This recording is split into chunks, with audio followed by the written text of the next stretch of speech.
ngambo ya Ejipito molilie, na ngambo ya Israela mpole bimie, bisika Yesu aza eyebanaka, présence na ye pole na ngai, sanduku ya mibeko ekeki wapi ye, ekekopambola Obed-Edome, bisika Yesu aza ebunganaka te, présence na ye lipamboli na ngai. Ay, ay, ay. Yesu azali awa.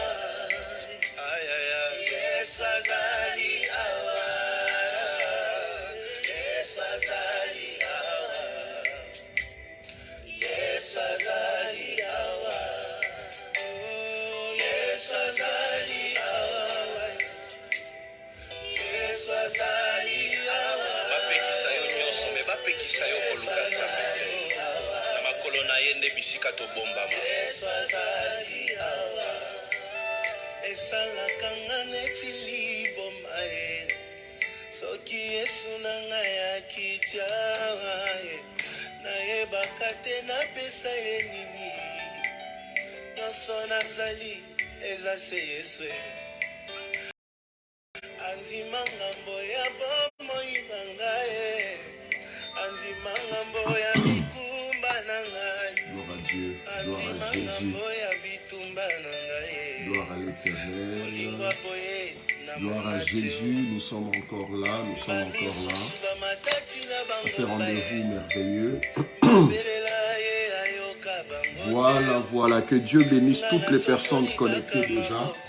Que Dieu te bénisse, toi qui es déjà là, toi qui es connecté. Alors, toi qui es connecté, je vais te demander un petit service. Partage le live.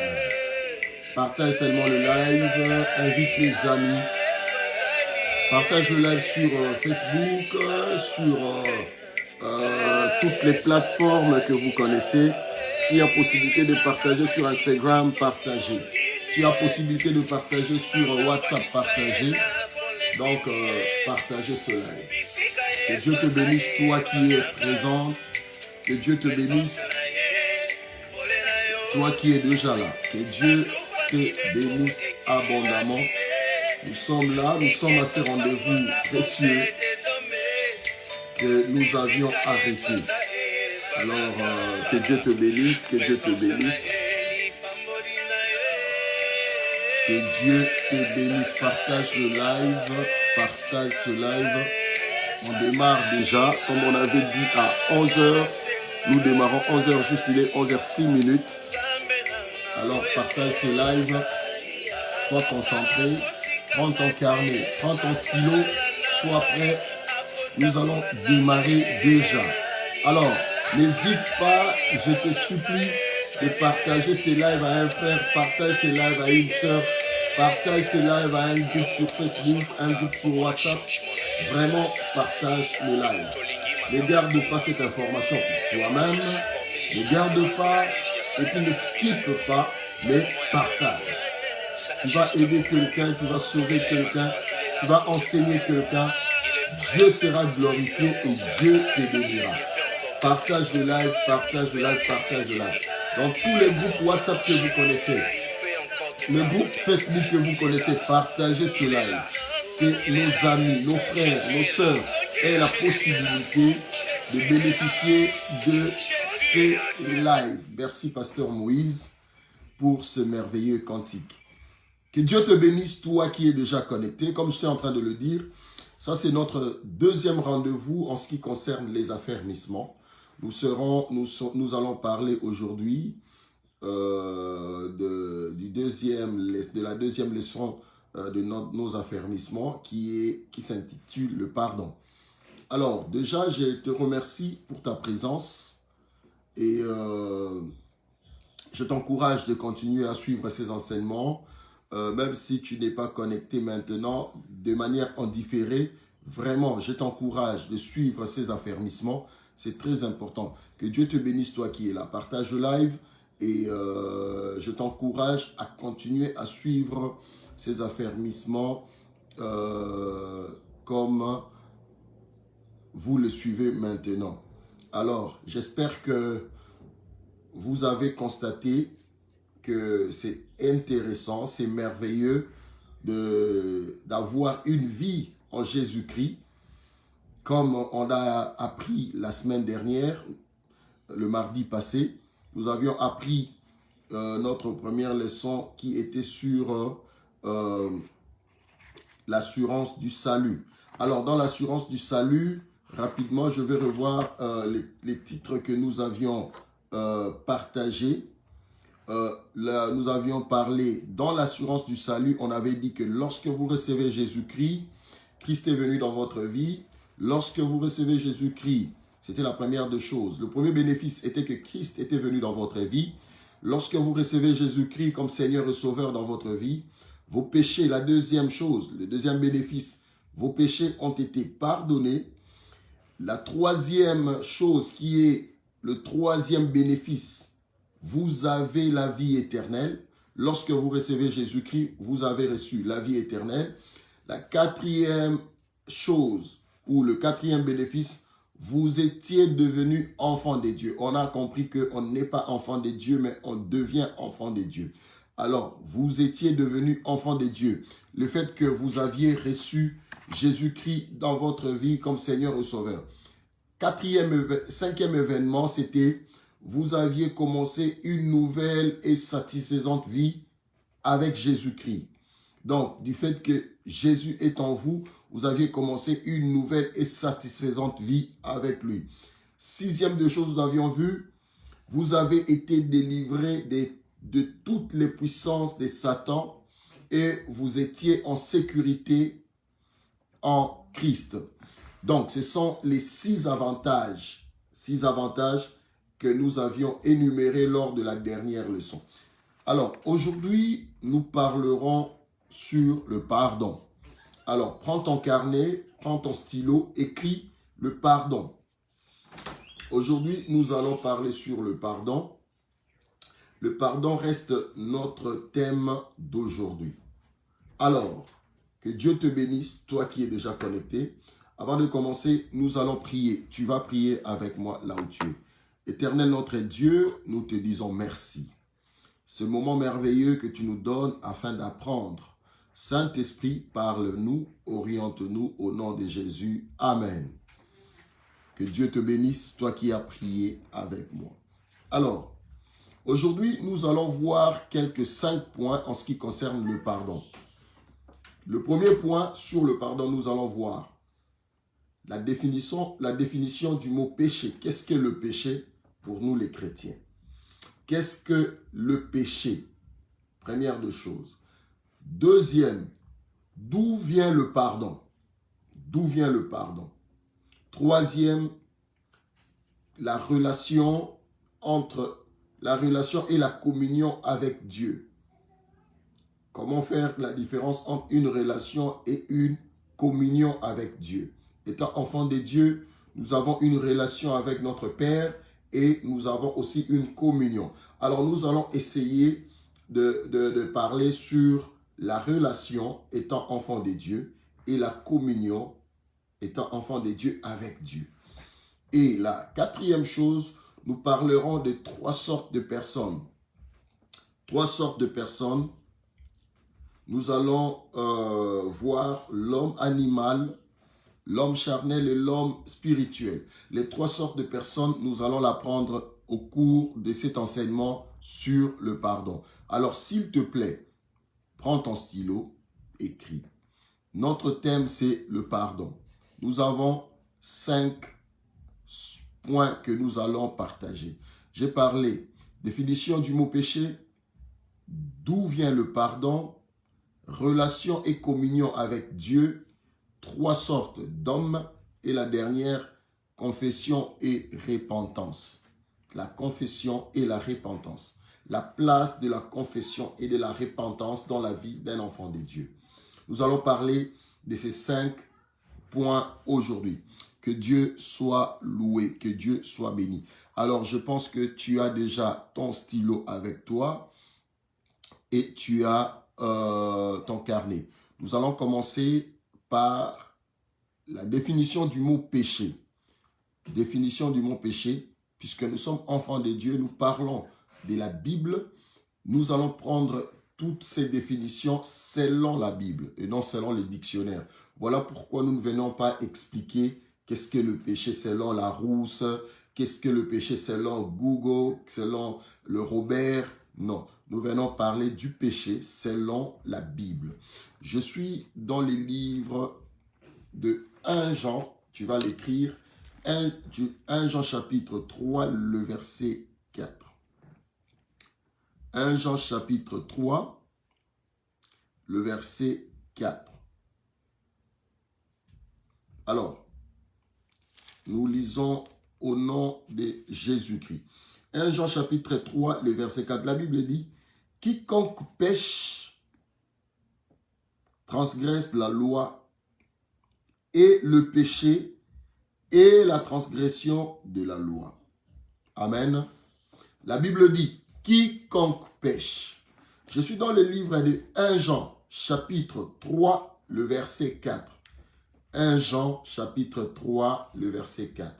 Je ne suis pas dans le livre de Jean chapitre 3, le verset 4, mais je suis dans le livre de 1 Jean, première épître de Jean, premier livre de Jean, première lettre de Jean, voilà. 1 Jean chapitre 3, le verset 4. Je vais relire pour toi. 1 Jean 3, 4. Quiconque pêche transgresse la loi.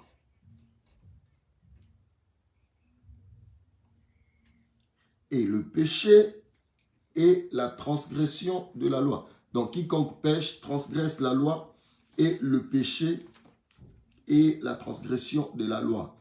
Un autre verset, Jacques, chapitre 4, le verset 17. Jacques, chapitre 4, le verset 17. Que Dieu te bénisse, toi qui es connecté. Partage le live. Diez Coupa partage le live. James LM partage le live. Toms Bourgeois Lianja partage le live. Que Dieu te bénisse. Bonsoir mon frère. Partage le live. Partage le live aux amis sur Facebook, dans tous les groupes Facebook que tu connais.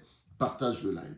Je disais, je suis dans le livre de Jacques, chapitre 4, le verset 17. La Bible dit, « Celui donc qui sait faire ce qui est bien et qui ne le fait pas, commet un péché. Celui donc qui sait faire le bien et il ne le fait pas, commet le péché. » Alors, 1 Jean nous dit, le péché est la transgression de la loi. Et c'est ça le péché, le fait de transgresser la loi. Quand nous transgressons la loi de Dieu, nous commettons le péché. C'est ça le péché. Selon 1 Jean chapitre 3, le verset 4. Écris ça sur ton carnet. 1 Jean chapitre 3, le verset 4. Et Jacques dit, c'est lui, dans le livre de Jacques chapitre 4, le verset 17. C'est lui donc qui sait faire ce qui est bien et ne le fait pas, commet le péché. Si donc tu sais faire, tu sais que voler est une mauvaise chose, mais toi tu voles, c'est un péché. Si toi tu sais que aider quelqu'un est une bonne chose, mais toi tu ne veux pas aider les autres, c'est un péché. Tu as à manger, ton voisin n'a pas à manger, tu le sais que mon voisin n'a pas à manger, et toi tu ne lui proposes pas. À lui, ne prends pas un prétexte de dire non, il n'a pas voulu manger. Présente-lui à manger. S'il refuse, ok. Mais tant que tu ne lui as pas présenté, ne prends pas un prétexte, présente. Et si tu ne le fais pas, tu pêches. Parce que tu sais que mon frère n'a pas à manger, mais moi j'ai à manger, je dois partager. Mon frère n'a pas d'habit, n'a pas de pantalon, mais moi j'en ai, je dois partager. Mais si vous ne le faites pas, c'est ça le péché. Alléluia. Que Dieu te bénisse. Toi qui es vraiment connecté. Jean dit, quiconque pêche transgresse la loi. Et le péché est la transgression de la loi. Amen. Nous passons dans le deuxième point de notre enseignement d'aujourd'hui, d'où vient le péché. Alors là, c'était la définition du péché. Le péché est la transgression de la loi. Lorsque vous brisez la loi, vous ne respectez pas la loi de Dieu, vous péchez. Lorsque vous n'honorez pas Dieu, vous péchez. Lorsque vous marchez à l'encontre de la volonté de Dieu, c'est ça le péché. C'est simple que ça. Lorsque vous ne marchez pas selon la volonté de Dieu, c'est ça le péché. Alors, le deuxième point, nous parlons d'où vient le pardon. Je suis dans le livre de Jean chapitre 1er, le verset 29. Tu vas lire avec moi et puis nous allons lire 1 Jean 3, 5. Nous allons encore lire 1 Corinthiens chapitre 15, le verset 3. Alléluia. Que Dieu te bénisse, toi qui es là. Partage le live s'il te plaît. Nous sommes dans les enseignements, nous sommes dans les affermissements. Il y a beaucoup de nos frères qui aiment Jésus, qui aiment Dieu, mais qui n'ont pas eu la grâce d'être affermis dans nos églises locales. Mais le Seigneur nous a donné cette opportunité de communiquer sur les affermissements qui constituent une base solide pour un chrétien. Alors, nous sommes dans le deuxième point. Aujourd'hui, nous sommes en train de parler sur le pardon pour les personnes qui ne sont pas là. La semaine passée, nous avions parlé sur l'assurance du salut. Vous allez voir la vidéo et le titre est là. Revoyez la vidéo et suivez ici. Nous sommes là chaque mardi à partir de 11 h. Je suis dans le deuxième point. D'où vient le péché? Je suis dans le livre de Jean, chapitre 1er. Jean, chapitre 1er, le verset 29. Alors, nous sommes dans le livre de Jean, chapitre 1er, le verset 29. Voilà. Le lendemain, il vit Jésus venant à lui et il dit, voici l'agneau de Dieu qui ôte le péché du monde. Amen. Voici l'agneau de Dieu qui ôte le péché du monde. Que Dieu te bénisse, mon frère Toms Bourgeois, Plamédi. Que Dieu te bénisse, frère Plamédi, parce que tu es en train de mentionner les références bibliques et ça aide nos frères et sœurs. Que Dieu te bénisse. Le premier, on a lu sur le deuxième point. D'où vient le pardon? D'où vient le pardon? Jean chapitre 1er, le verset 29. La Bible dit, le lendemain, il vit Jésus venant à lui. Et il dit, voici l'agneau de Dieu qui ôte le péché du monde. Voici l'agneau de Dieu qui ôte, qui enlève le péché du monde. Nous sommes toujours là. Nous allons maintenant dans 1 Jean chapitre 3, le verset 5. 1 Jean chapitre 3, le verset 5. Le livre de 1 Jean, c'est vers la fin de la Bible, avant Apocalypse. 1 Jean chapitre 3, le verset 1 Jean chapitre 3, le verset 5. Or, vous le savez, Jésus a paru pour ôter les péchés et il n'y a point en lui de péché. Jésus est venu pour ôter le péché. 1 Jean chapitre 3, le verset 5. Dieu te bénisse, mon frère. 1 Jean chapitre 3, le verset 5. Nous allons rapidement sur 1 Corinthiens chapitre 15. 1 Corinthiens chapitre 15, le verset 3. 1 Corinthiens chapitre 15, le verset 3. Qu'est-ce que l'apôtre Paul nous dit dans 1 Corinthiens chapitre 15? S'il te plaît, partage le live, n'hésite pas, partage le live même sur WhatsApp. Les frères, les sœurs le verront. 1 Corinthiens chapitre 15, le verset 3. Je vous ai enseigné avant tout comme je l'avais aussi reçu, que Christ est mort pour nos péchés selon les Écritures. Christ est mort pour nos péchés selon les Écritures. Je vous ai enseigné avant tout comme je l'avais aussi reçu, que Christ est mort pour nos péchés selon les Écritures. Christ est mort selon nos péchés. Christ est mort pour nos péchés selon les Écritures. Ça veut dire Christ est mort pour nous accorder le pardon. Donc, le pardon ne vient pas d'aucun autre nom, ne vient pas de quelqu'un d'autre. Le pardon ne vient pas de nos parents, le pardon ne vient pas de nos frères, le pardon ne vient pas de nos sœurs, mais le pardon vient de Christ. Que mon Dieu te bénisse, mon frère Plamedi, parce que tu écris tout le verset. Ça aide nos frères et nos sœurs qui sont connectés à se rattraper par rapport au verset. Ce sera une très très bonne chose. Alors, ça c'était 1 Corinthiens 15, le verset 3. Nous venons de lire, comme l'apôtre Paul a dit. Alors ici, la question est posée, pourquoi Jésus est-il venu? Jésus est venu pour ôter nos péchés. Jésus est venu pour enlever nos péchés. Et lorsque nos péchés sont enlevés, ça veut dire que nous sommes automatiquement pardonnés. Puisque nous ne pouvons pas être pardonnés tout en gardant le péché en nous. Amen. C'est-à-dire que Jésus est venu ôter nos péchés. Le pardon vient de Jésus. Amen. Nous allons encore lire le livre de Hébreux chapitre 9, le verset 22. Hébreux chapitre 9, le verset 22. Je suis dans le livre de Hébreux chapitre 9, le verset 22.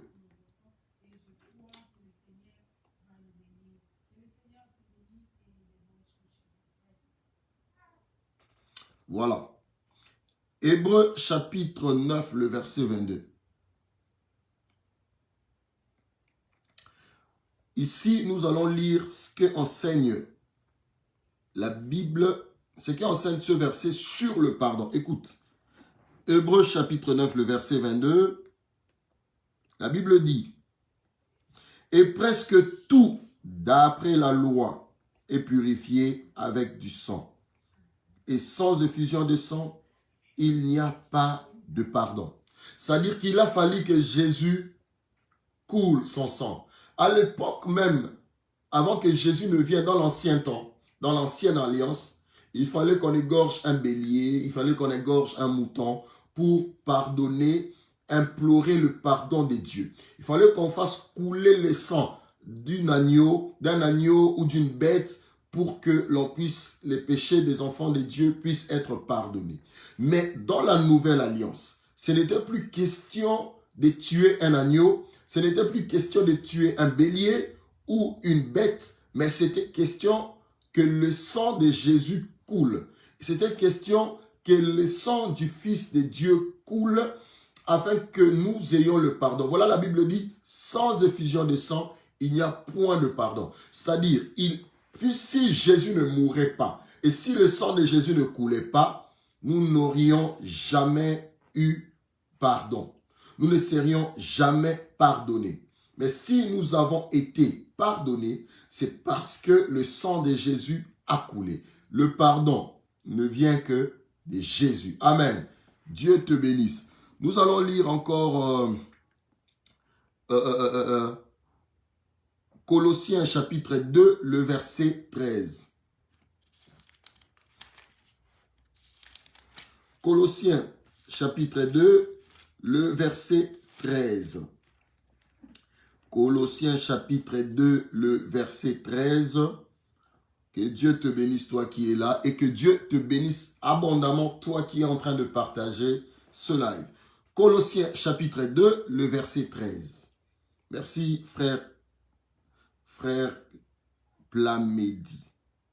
La Bible dit, « Vous qui étiez morts par vos offenses et par l'incirconcision de votre chair, il vous a rendu à la vie avec lui,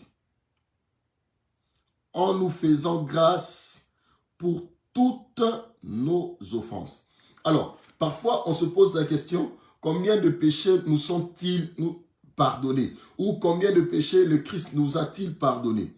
Ici, le Christ nous a pardonné de tous nos péchés. Le Christ nous a pardonné de tous nos péchés sans exception.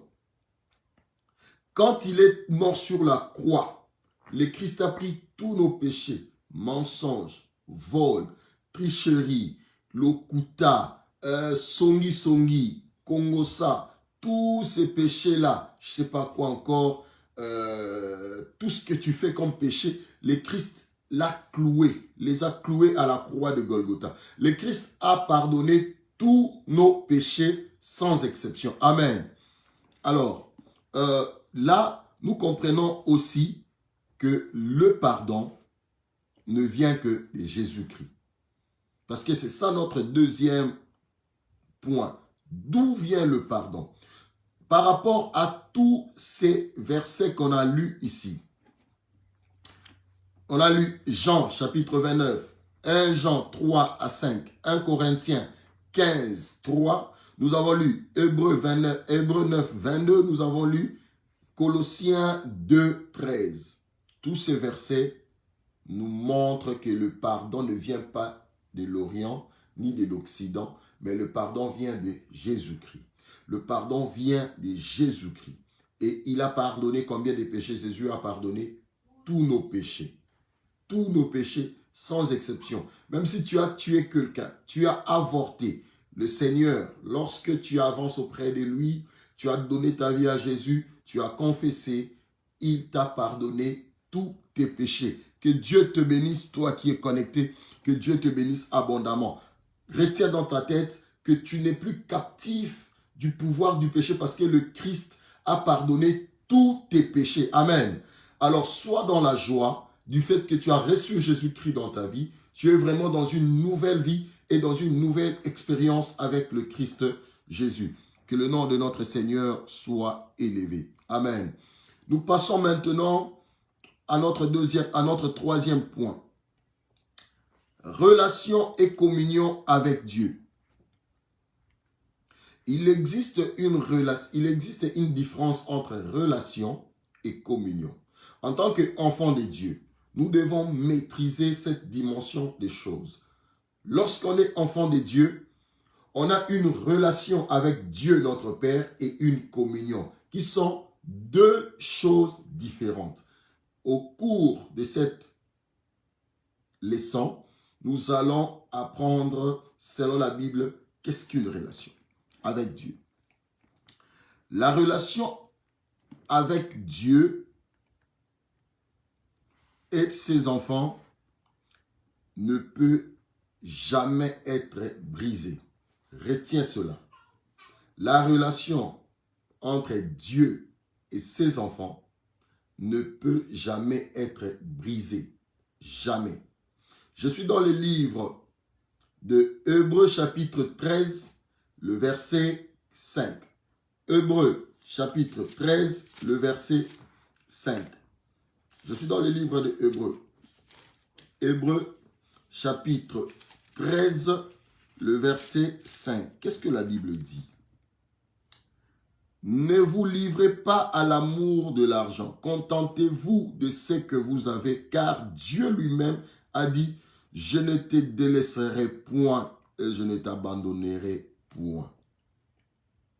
La relation entre Dieu et ses enfants ne pourra jamais être brisée. Parce que lui-même, le Père a dit, je ne te délaisserai point et je ne t'abandonnerai point.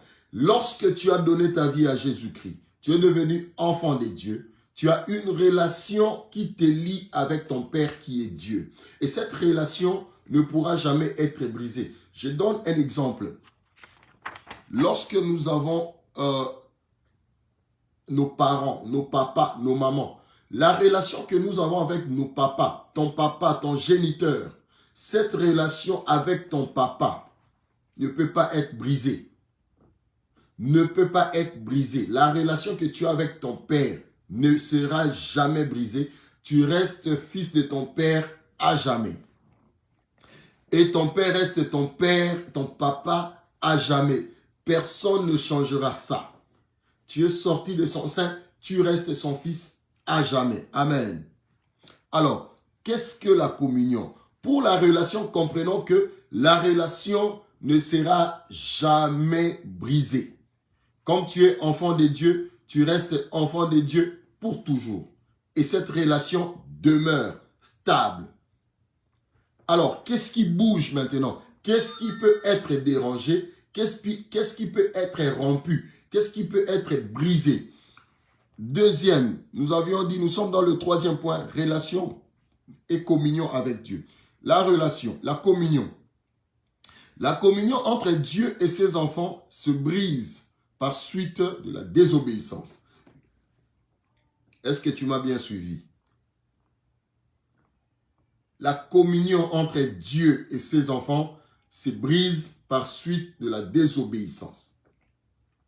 Lorsque nous désobéissons à Dieu, la communion entre Dieu et nous se brise. Ça veut dire quoi? Papa t'a demandé de faire quelque chose. Tu as désobéi.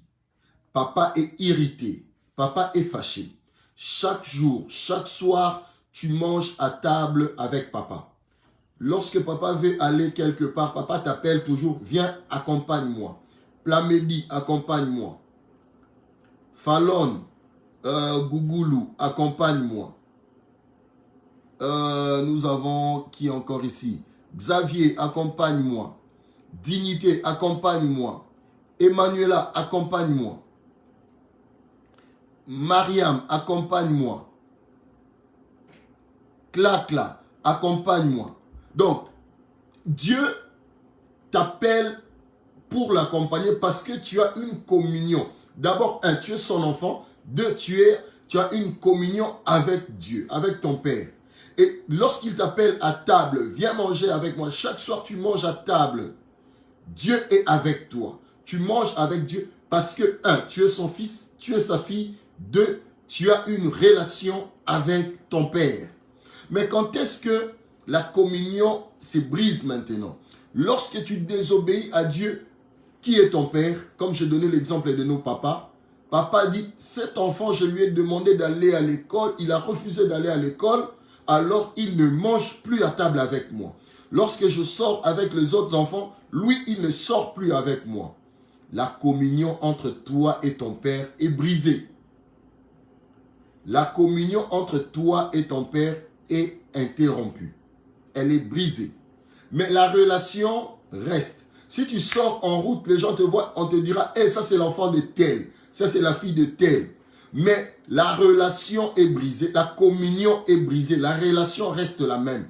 Vous restez enfant de Dieu, mais votre communion, vous ne mangez plus à table avec Dieu. Vous ne marchez plus avec Dieu. Vous ne sortez plus avec Dieu. C'est de même, lorsque nous commettons le péché, vous êtes dans le secret en train de commettre le péché, l'impudicité, la masturbation. Tu es seul dans ta douche, tu es seul dans un coin, dans un hôtel là-bas en train de faire le péché. Personne ne te voit. Mais on sait que celui-là, c'est un frère. Celle-là, c'est une sœur, c'est une chrétienne. Quand tu marches en route là, on sait, oh, ça c'est une chrétienne. Elle croit en Dieu, elle croit en Jésus-Christ. Non, elle va à l'église. Parce que la relation entre toi et ton Dieu reste. Tu restes fils de Dieu, fille de Dieu. Mais la communion n'est plus parce que tu ne marches pas avec Dieu. Même les hommes de Dieu, les pasteurs, les apôtres, les bishops, tout ce monde-là. Vous marchez contrairement à la volonté de Dieu. Vous restez serviteurs de Dieu, mais Dieu n'est plus avec vous. Voilà pourquoi vous constatez certains hommes de Dieu n'ont plus la puissance de Dieu parce que la communion avec Dieu n'existe plus. Alléluia. Il ne communie plus avec Dieu. Il ne mange plus avec Dieu sur une même table.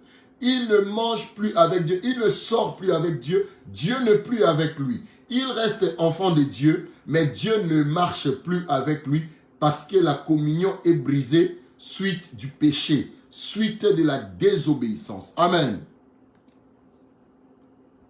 Le manque de respect, le fait de la barbarie font que la communion entre nous et notre Père soit brisée. Retenez bien, la communion peut se briser, mais la relation ne se brise pas. On reste enfant de Dieu. Amen. On demeure enfant de Dieu. Alléluia. Que Dieu te bénisse. Que Dieu te bénisse. Partage le live. Invite les amis. C'est très important, très intéressant. Invite les amis. Partage le live. Invite les amis. Nous sommes là en train de parler sur le pardon. Notre deuxième leçon d'affermissement. Que Dieu te bénisse. Je suis maintenant sur le 4e point. Sorte d'homme. lorsque nous sommes enfants de Dieu, nous devons réaliser quelle est la qualité ou quelle est la sorte d'homme que nous sommes. Parce que tout à l'heure là, tout de suite nous allons voir les dimensions et les différentes sortes d'hommes selon la Bible. Amen. Nous avons 3 sortes d'hommes. Je suis dans le livre de 1 Corinthiens chapitre 3, le verset 14. Retiens que nous avons 3 sortes d'hommes. 1 Corinthiens chapitre 3, le verset 14. Et puis nous allons lire le chapitre 3, le verset 3.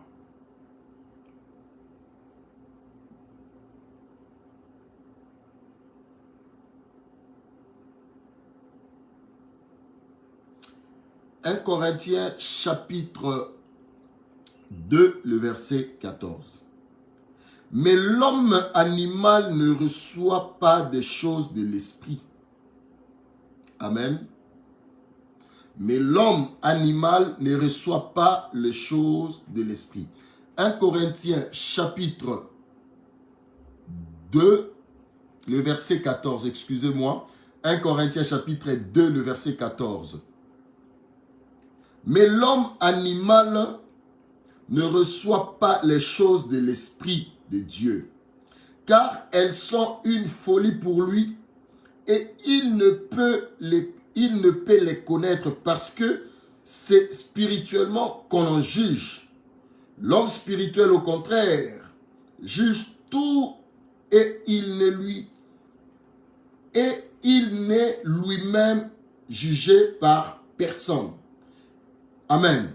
Retiens, je répète la lecture. Merci frère Plamedi. 1 Corinthiens chapitre 2, le verset 14. Mais l'homme animal ne reçoit pas les choses de l'Esprit de Dieu, car elles sont une folie pour lui et il ne peut les connaître parce que c'est spirituellement qu'on en juge. L'homme spirituel, au contraire, juge tout et il n'est lui-même jugé par personne. 1 Corinthiens chapitre 3, le verset 3. En effet, puisqu'il y a parmi vous de la jalousie et des disputes, vous n'êtes pas charnels et ne marchez pas selon l'homme. Selon l'homme. Amen. On nous montre ici que nous avons 3 sortes d'hommes étant chrétiens. Et frère Plamedi, si tu peux nous ajouter toujours 1 Corinthiens, mais le chapitre 3 et le verset 3. 1 Corinthiens 3, 3. Voilà.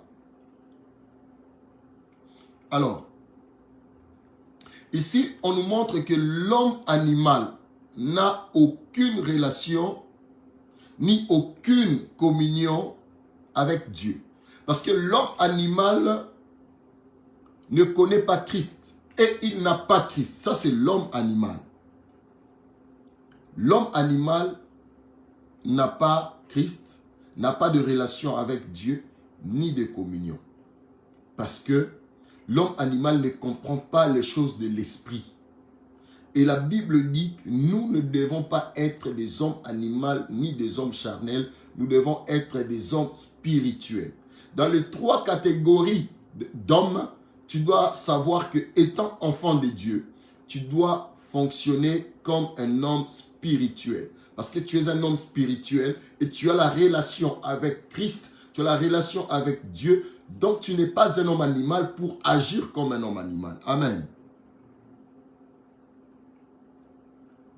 L'homme spirituel est en relation et en communion avec Dieu parce qu'il a Christ en lui et lui est soumis. L'homme spirituel est en communion avec Christ et en relation avec Christ parce que Christ est en lui. Christ est en toi qui as reçu Christ et parce que tu es soumis en Christ, tu marches selon la volonté de Christ et non selon la volonté de l'homme. Par contre, l'homme charnel est en relation avec Dieu, mais il n'est pas en communion avec Dieu. il a Christ en lui, mais ne lui est pas soumis. Alléluia. C'est ça l'homme charnel. L'homme charnel a de relation avec Christ, mais il n'est pas en communion avec Christ. Trois hommes. L'homme spirituel, l'homme charnel et l'homme animal. La Bible nous montre que l'homme spirituel est en relation avec Christ, a Christ dans sa vie et est en communion avec Christ. Et l'homme spirituel est soumis à Christ. Ça veut dire qu'il marche selon la volonté de Christ.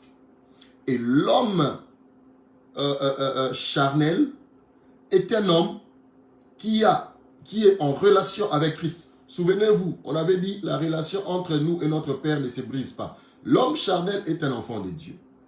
Il est en relation avec Christ, mais il n'est pas en communion avec Christ suite à la désobéissance. L'homme charnel n'obéit pas à Dieu. L'homme charnel ne marche pas selon la volonté de Dieu.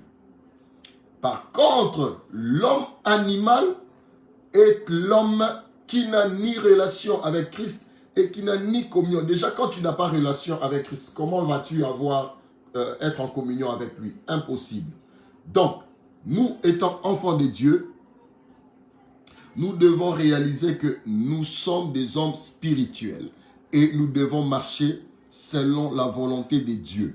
Nous ne devons pas marcher selon l'homme charnel et moins encore comme l'homme animal. Alors, nous allons voir dans le point 5 comment l'homme charnel peut restaurer sa communion avec Dieu pour devenir un homme spirituel.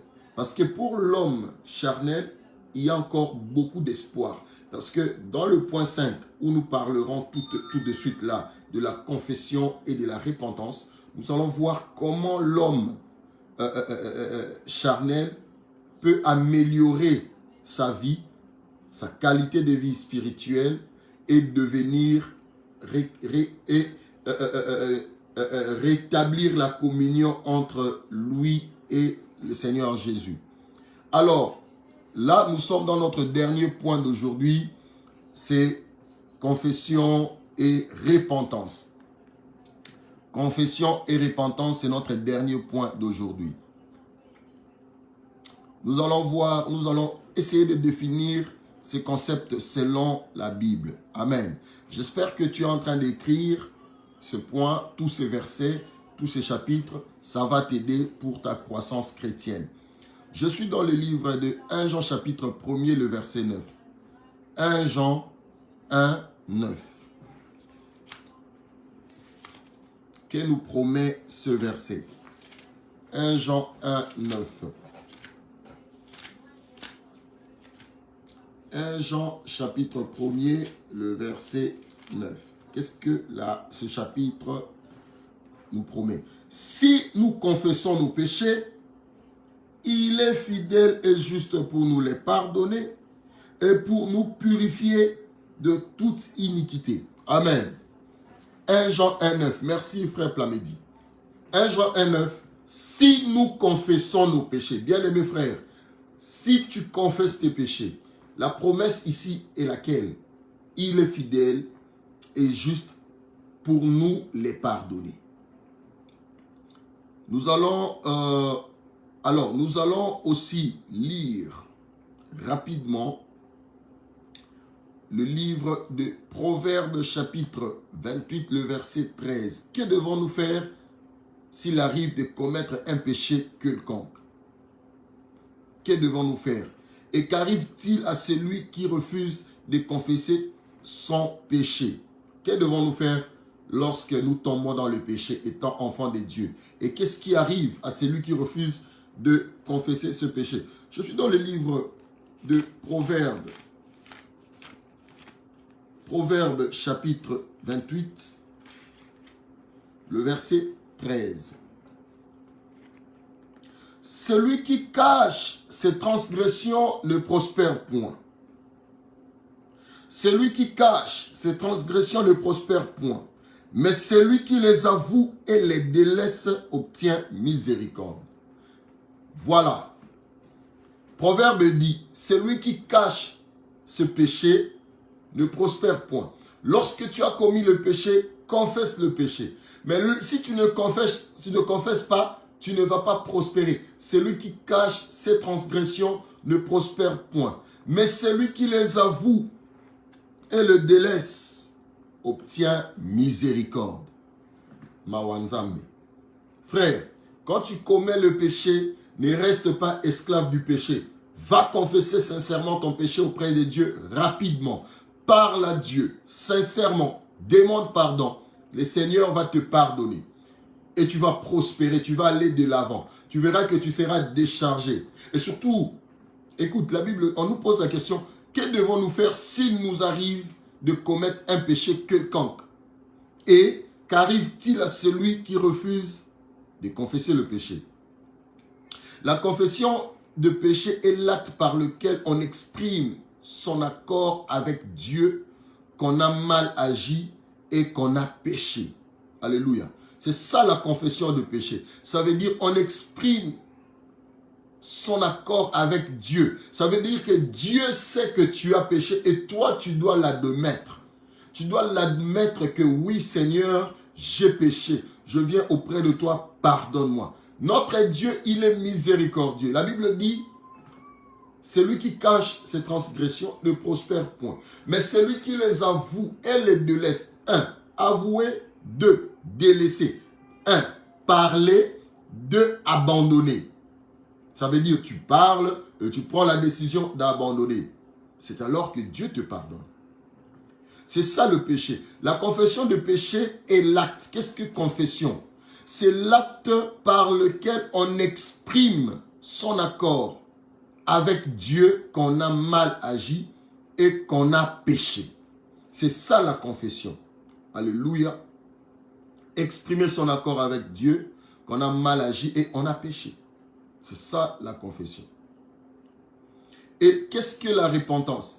La repentance est l'acte par lequel on change d'avis concernant une action ou une attitude que l'on connaît être un péché et l'on prend la décision de s'en détourner et de l'abandonner. C'est ça maintenant la confession.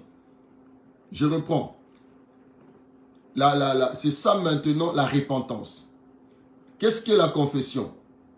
La confession de péché est l'acte par lequel on exprime son accord avec Dieu, qu'on a mal agi et qu'on a péché. Ça, c'est la confession. Qu'est-ce que la repentance? La repentance est l'acte par lequel on change d'avis.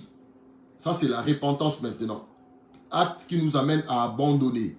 L'acte par lequel on change d'avis concernant une action ou une attitude que l'on reconnaît être un péché et l'on prend la décision de s'en détourner et de l'abandonner. On reconnaît que ce qu'on fait, c'est un péché. Une attitude, un comportement, des actes que nous posons, on reconnaît que cette façon de faire est un péché. C'est ça la repentance. Et on prend la décision de s'en détourner et d'abandonner. C'est ça la repentance. Tu te détournes de cela et tu abandonnes. Amen. Alors, par la grâce de Dieu, nous allons passer à apprendre quelques étapes de la confession. Que Dieu te bénisse abondamment, toi qui es connecté. Que Dieu te bénisse. Première étape de la confession. Première étape de la confession. Écrivez. Première étape. 1. Avouer le péché en le citant nommément. La première étape, vous devez avouer vos péchés en les citant nommément. Je suis dans le livre de Psaume, chapitre 51. Psaume 51, le verset 5 à 6. Psaume 51, 5 à 6. Première étape de la confession, avouer le péché en les citant nommément. Psaume 51, 5 à 6. Car je reconnais mes transgressions et mon péché est constamment devant moi. J'ai péché contre toi seul et j'ai fait ce qui est mal à tes yeux, en sorte que tu seras juste dans ta sentence, sans reproche dans ton jugement. Amen. Écoute ce que le psalmiste nous dit ici. David dit, Psaume 51, 5 à 6. Merci frère Plamedi. God bless you. Car je reconnais mes transgressions. Je reconnais d'abord. Et mon péché est constamment devant moi. Je suis conscient de ce péché que j'ai commis. Il est devant moi. Étant enfant de Dieu, tu ne peux pas être à l'aise lorsque tu commets le péché. Ça doit être constamment devant toi pour t'amener à te repentir, à demander pardon, à arranger ta communion avec le Seigneur. Mon péché est constamment devant moi. J'ai péché contre toi seul et j'ai fait ce qui est mal à tes yeux, en sorte que tu seras juste dans ta sentence, sans reproche dans ton jugement. Lorsqu'on commet le péché, lorsque le Seigneur veut nous punir, le Seigneur sera juste dans sa sentence. Dans sa sentence. Le Seigneur sera juste. Lorsque nous commettons le péché, pour que le Seigneur, Dieu, nous frappe, il n'aura pas tort. Parce qu'il nous frappe à juste titre, on a fait le mal. Voilà pourquoi nous devons courir vite pour nous repentir, pour confesser nos péchés, parler à Dieu. Citer. La première étape, j'ai dit, avouer le péché en le citant nommément. Seigneur, pardonne-moi, j'ai volé. L'argent qu'on cherchait à la maison, c'était moi, Seigneur. Pardonne-moi, je reconnais ma faute. Seigneur, j'ai triché, j'ai menti. Si c'est arrivé aujourd'hui comme ça, c'est de ma faute. Parce que j'avais menti. On m'a demandé ceci, je n'ai pas dit ça. Tu dis ça à Dieu et Dieu t'écoute. Dieu voit la sincérité de ton cœur et il te pardonne. Souviens-toi, la Bible dit dans le livre de 1 Jean chapitre 9, 1 Jean chapitre 1, le verset 9, si nous confessons nos péchés, il est fidèle et juste pour nous pardonner et nous purifier de toute iniquité. Amen. Deuxième étape. Première étape, on avait dit avouer le péché en le citant nommément. Deuxième étape, demander pardon à Dieu pour les péchés nommés précisément. Demander pardon à Dieu pour les péchés nommés précisément. Ne dis pas, quand tu pries, ne dis pas, Seigneur, pardonne-moi, oh, mes péchés, j'ai péché, Seigneur. Non, dis au Seigneur, Seigneur, pardonne-moi, j'ai menti, pardonne-moi, j'ai volé, pardonne-moi, j'ai triché à l'école, pardonne-moi, j'ai corrompu les gens, je suis un corrupteur, pardonne-moi, je suis un menteur, pardonne-moi, je suis un fornicateur, pardonne-moi. Tu dis ça à Dieu. Le Seigneur est disposé à t'écouter. Le Seigneur est disposé et il va te pardonner. Alors, on a dit la première étape, avouer le péché en le citant nommément. La deuxième étape, on a dit demander pardon. Demander pardon à Dieu pour les péchés nommés. Amen. Donc, demander pardon à Dieu pour les péchés nommés. Alors, ça c'est la deuxième étape. Demander pardon à Dieu pour les péchés nommés précisément. 3. La troisième des choses. Prendre la décision devant Dieu d'abandonner ses péchés, confesser lors de ta repentance. Amen. Prendre la décision de demander pardon. Prendre la décision devant Dieu d'abandonner ses péchés confessés. Donc après avoir fait la première étape, avouer le péché, après la première étape d'avoir avoué le péché en les citant nommément, la deuxième étape, demander pardon à Dieu pour les péchés nommés précisément, et la troisième étape, prendre la décision devant Dieu d'abandonner les péchés nommés, d'abandonner les péchés confessés. Quatrième étape, demander la force au Saint-Esprit pour ne plus retomber dans le même péché. On veut bien servir Dieu. Comme le Christ l'a dit, l'esprit est bien disposé, mais la chair est faible. Mais ne prenons pas comme un prétexte. Oh non, je tombe, la chair est faible. Non. Si nous demandons au Saint-Esprit de nous soutenir, il va nous soutenir et nous ne tomberons plus dans le péché. Amen. Voilà pourquoi la Bible nous recommande de demander, quatrième étape, demander la force au Saint-Esprit pour ne plus retomber dans le péché. Cinquième, après avoir demandé la force au Saint-Esprit, la cinquième étape, nous sommes toujours dans les différentes étapes de la confession. Cinquième étape, remercier Dieu pour le pardon de ce péché.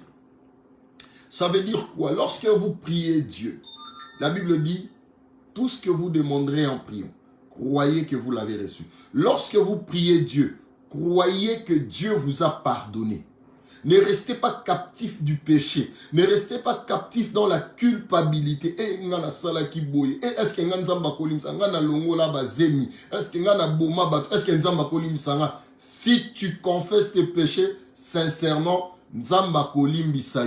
Dieu va te pardonner. Nous l'avions lu ici. Il n'y a pas un seul pardon qui reste, un seul péché qui reste sans que Dieu ne nous le pardonne si nous le confessons sincèrement. Voilà pourquoi nous avons donné toutes ces 5 étapes de la confession. Première étape, avouer le péché en les citant nommément. Deuxième étape, demander pardon à Dieu pour les péchés nommés précisément. Troisième étape, prendre la décision devant Dieu d'abandonner ses péchés confessés. Quatrième étape, demander la force au Saint-Esprit pour ne plus retomber dans le péché. Et la cinquième étape, remercier Dieu pour le pardon de ses péchés. Croire au pardon de Dieu. Amen. Alors, ces différentes étapes constituent ce que l'on appelle parfois la respiration spirituelle. La respiration spirituelle est un exercice spirituel qui consiste à confesser le péché.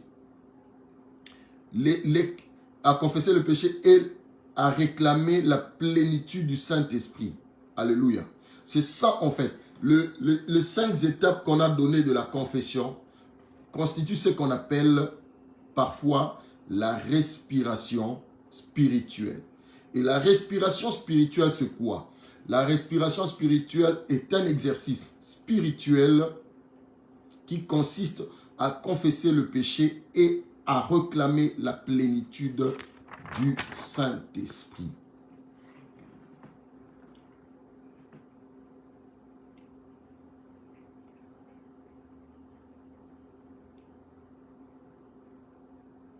Amen.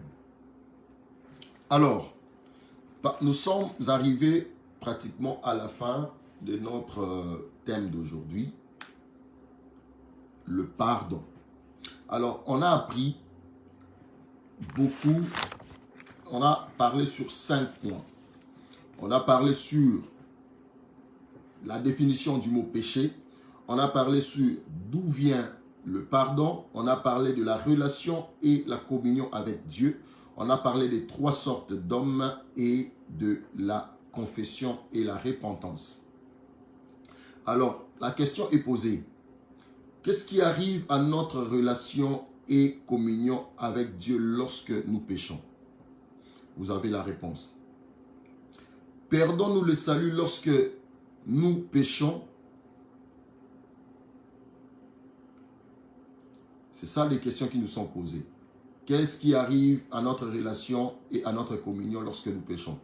Lorsque nous péchons, rien n'arrive à notre relation avec Dieu, mais seulement la communion est brisée. La communion est coupée. On n'a plus communion avec Dieu. On ne peut plus marcher avec Dieu. Et si on ne fait pas attention, ça sera très grave. Donc, nous devons savoir maintenir notre communion avec Dieu. Parce que nous avons déjà reçu Christ. Ne cherchons pas à redevenir des hommes charnels. Demeurons des hommes spirituels.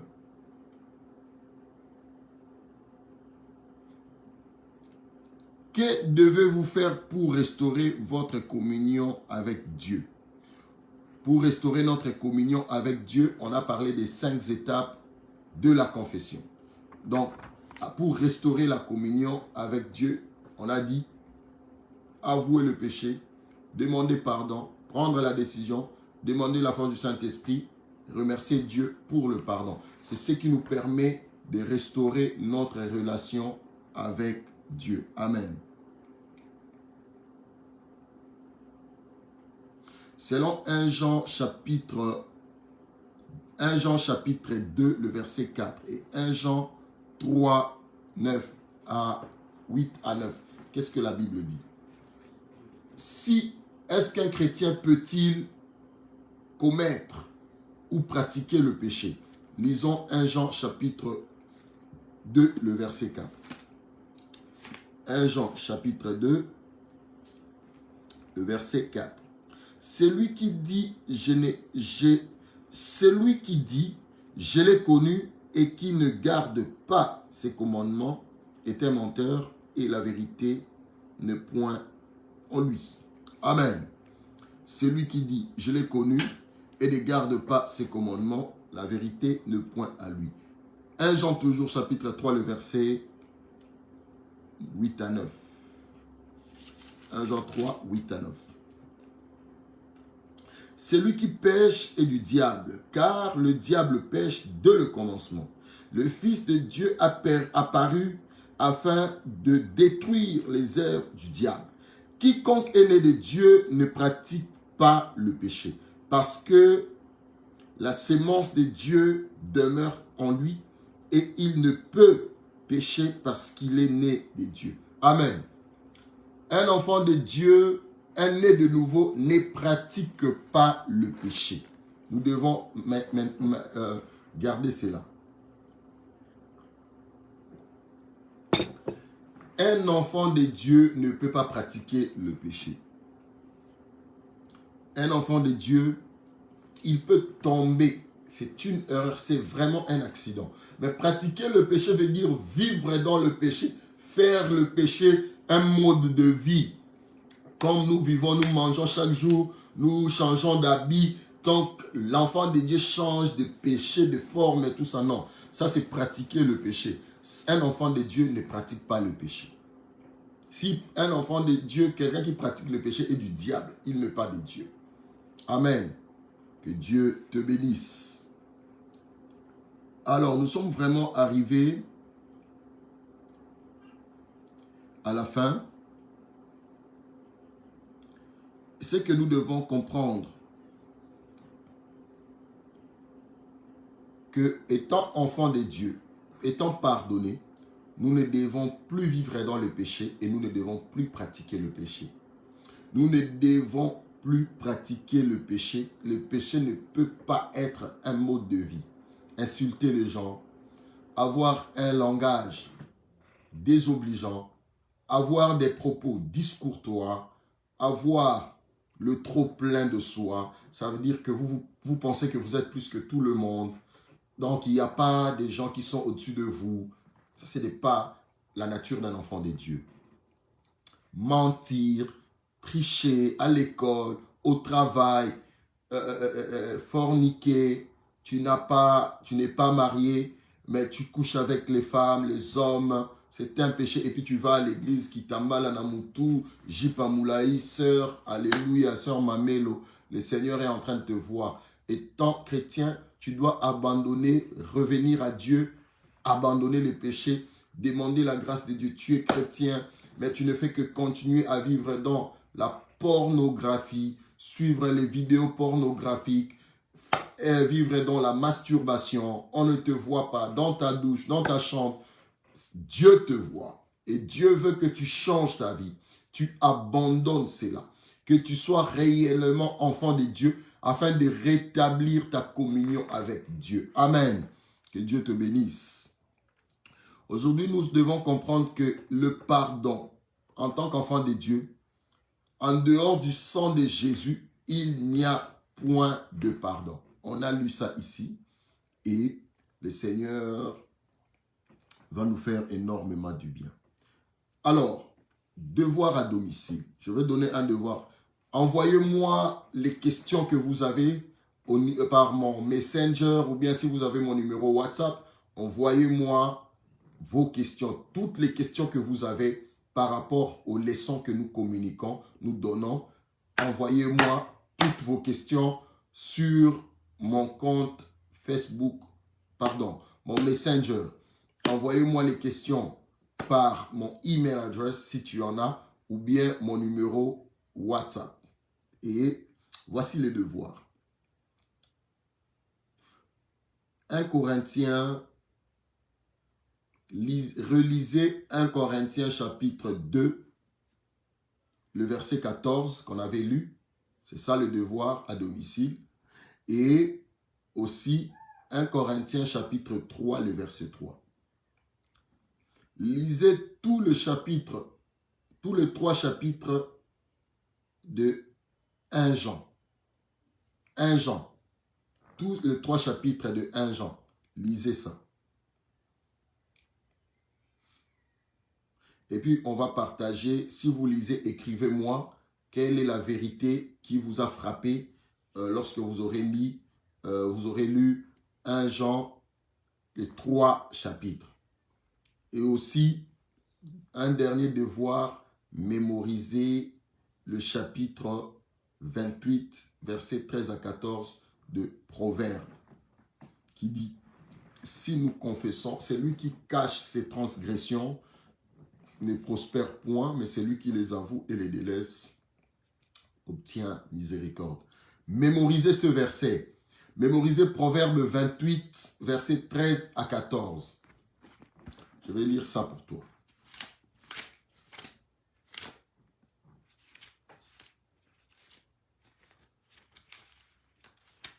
Proverbe 28, le verset 14, le verset 13 à 14. Celui qui cache ses transgressions ne prospère point, mais celui qui les avoue et les délaisse obtient miséricorde. Heureux l'homme qui est continuellement dans la crainte, mais celui qui endurcit son cœur tombe dans le malheur. Amen. C'est ça le devoir à domicile. Que Dieu te bénisse, toi qui étais vraiment concentré, toi qui étais présent à cette leçon. Nous sommes arrivés vraiment à la fin. Prochainement, nous parlerons du pardon, encore, les conséquences dans nos relations sociales. Prochainement, nous allons encore, aujourd'hui nous avions parlé du pardon, partie A.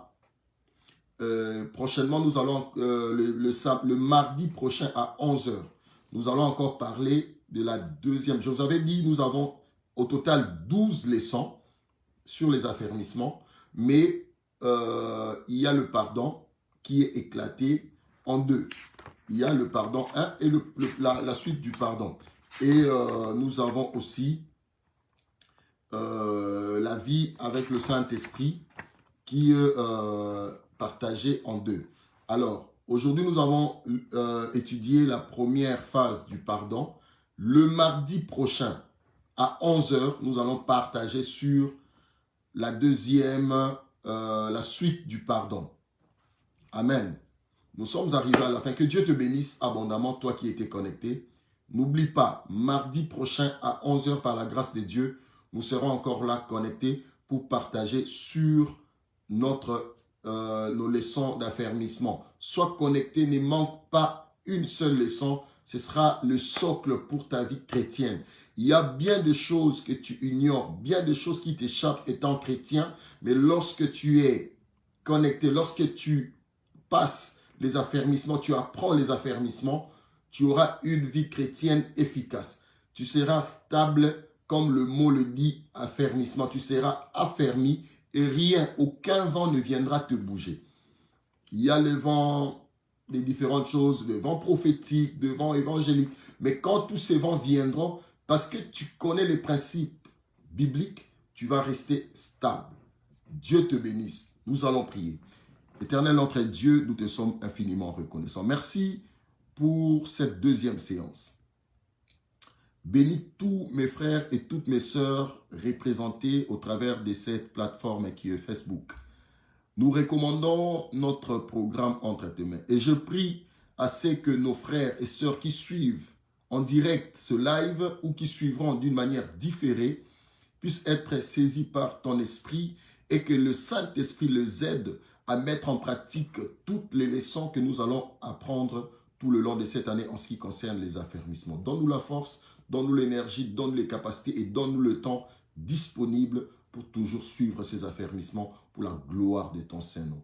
Bénis chacun de nous et notre prochain rendez-vous entre tes mains au nom de Jésus. Amen. Dieu te bénisse là où tu es. Excellent après-midi, excellente soirée et bonne journée à vous qui êtes aux États-Unis. Dieu vous bénisse. C'était votre bien-aimé, le pasteur Jean Précieux Boalungu. À très bientôt. Au revoir. Et merci encore à notre lecteur, le frère Plamedi, Toms Bourgeois Lianja Plamedi. Que Dieu te bénisse abondamment. Sois béni pour l'aide que tu nous as fait en écrivant tous les versets sur la plateforme. Dieu te bénisse et à très bientôt. Merci.